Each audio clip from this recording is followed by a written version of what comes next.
Those who have nonsense, bad or negative thoughts day and night, but can't overcome this habit in any way, watch today's video till the end. Hopefully, today's story of Gautama Buddha will show you a practical solution to this problem. The story is about a king who became a monk in the hermitage of Gautama Buddha.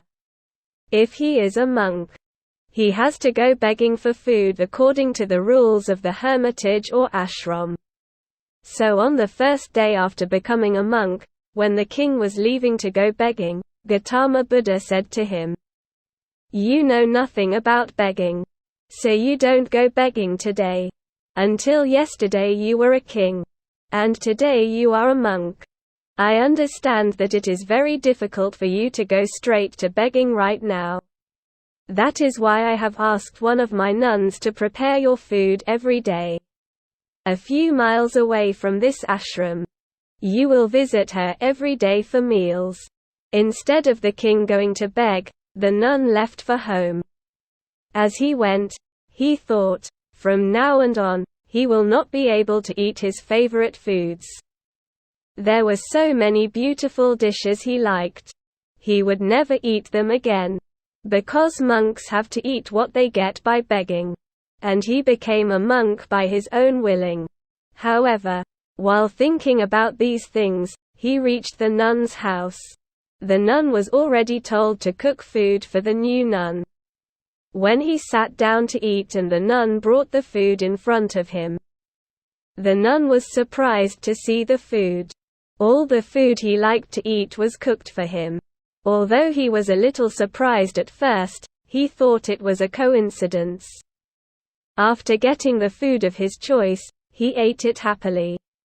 After the meal he thought, every day after the meal I used to rest for a while. But from today I will no longer have that fate. Soon I have to walk far in this full sun. Immediately he thought that he had become a monk of his own accord. So why is he bringing these silly thoughts to his mind? So when he was thinking these things, the nun said to him, "You should rest for a while after the meal. You will have a hard time getting this far by eating right away. I would also like it if you rest here for a while." Hearing this from the nun, the monk king was again surprised. He wondered what happened. I did not say anything out loud. So this nun can read the mind. Immediately he thought again, no, what I am thinking, that is not right. This must also be a coincidence. He knows that I have come here from a long distance. And it would be difficult for me to walk this far on a full stomach at this noon. So maybe she told me this. I am thinking the opposite. So the nun spread something like a mat outside the cottage for him to rest on. That monk lay down on the mat and looked at the open sky and thought, till yesterday I had a beautiful palace. I used to sleep in a beautiful room on a beautiful expensive bed. And today, I have neither a beautiful palace, nor a beautiful house, nor an expensive bed. Not even a little shadow over my head today. Today I am lying on the ground under the open sky. So while thinking about all this, suddenly the nun came there and said to him, "Why are you thinking like this? There is no greater shadow here than Gautama Buddha. A beautiful roof like the open sky, a beautiful bed like the land is nowhere else in the world.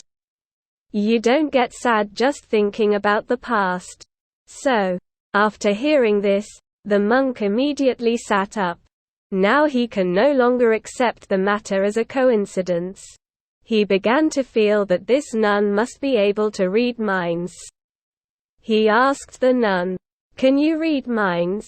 What I'm thinking in my mind, do you know everything?" The nun smiled and said, "Yes, you can say that." Monk said, "How? How can you read the mind of others?" The nun said, "I have achieved this by practice. At first I observed the thoughts running through my mind through meditation. Then after a while no more thoughts came to my mind. My mind is in a kind of thoughtless state. Now I can understand a little of what is going on in the minds of other people around me." After hearing this, the monk's eyes widened. His hands and feet became cold in fear. Because the nun standing before him was a very beautiful woman. And some bad thoughts about him came to his mind. That means, he has known them. He thought, "How bad he thinks me. Can't stay here even for a moment." Thinking this, he immediately got up and left from there. And quickly he came to Buddha and fell at his feet. He said to Gautama Buddha, "I will not be able to go to eat at that nun's house from tomorrow." Gautama Buddha said, "Why? Did you have any problem there?" The monk said, No problem. She respected me enough and cooked for me all the food I like. But still I can't go there since tomorrow. Please leave this matter here." Gautama Buddha said, "I cannot leave you without knowing the real reason. Tell me what happened there. What else would that monk do?" He then had to tell the real reason. He said, "That nun knows how to read minds. She was telling what I was thinking in my heart. She is a very beautiful woman. So without knowing my mind, bad thoughts came to my mind for her several times. Now you tell me, how I will stand in front of her. I do not know how bad he thinks about me." Buddha said, "I did not send you there for no reason.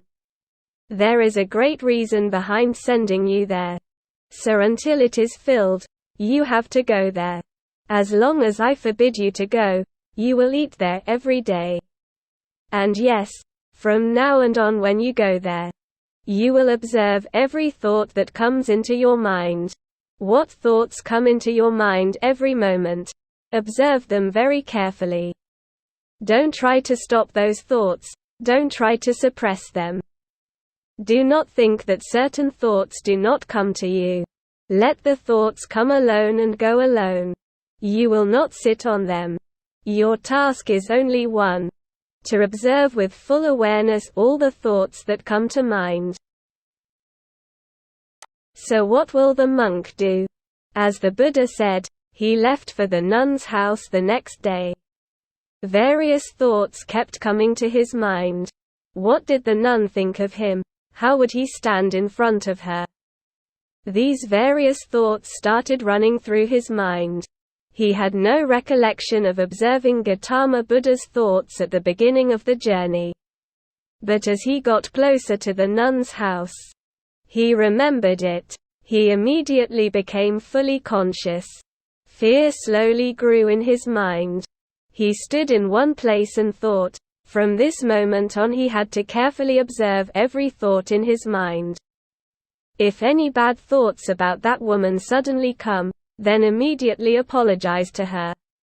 He had never been so aware of the thoughts running through his own mind.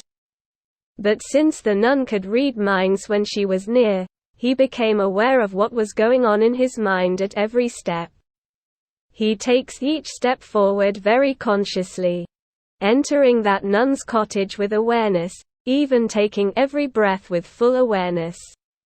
He does not miss a single thought in his mind. But today a strange thing happened to him. As he began to observe what thoughts were running through him with each step, he noticed that no thoughts were running through his mind anymore.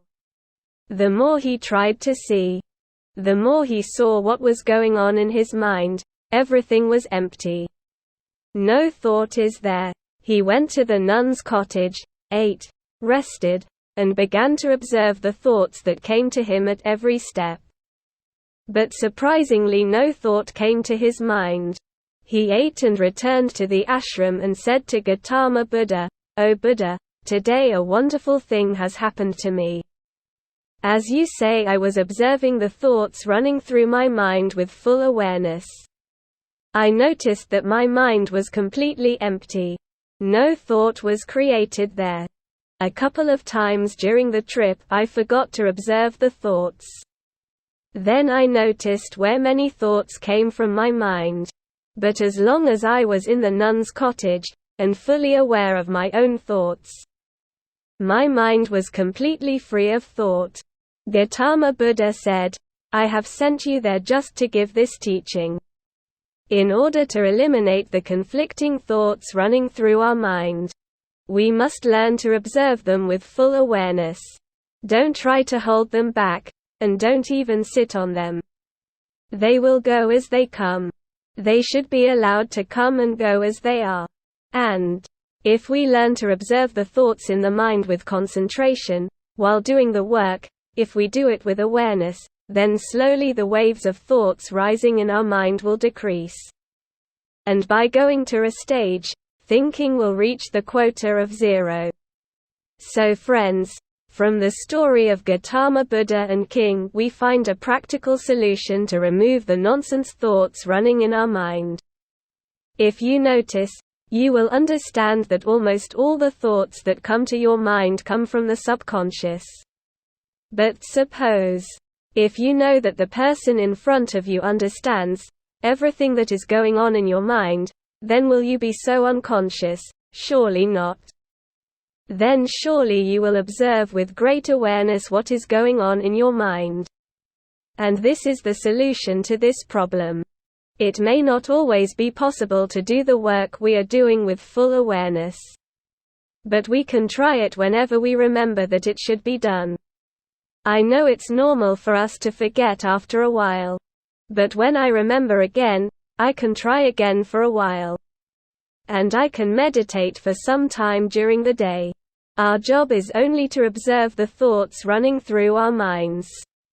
Remember, just observing is not about trying to stop thoughts or thinking about them. Just let them come and go. And if you practice it regularly, you will realize that the thoughts running through your mind will gradually decrease and you will continue to feel much more peaceful than before. Dear friends, please share the video if you like it. To watch such motivational videos, subscribe the channel and press the bell icon next to it. See you very soon with another new video. Thank you all.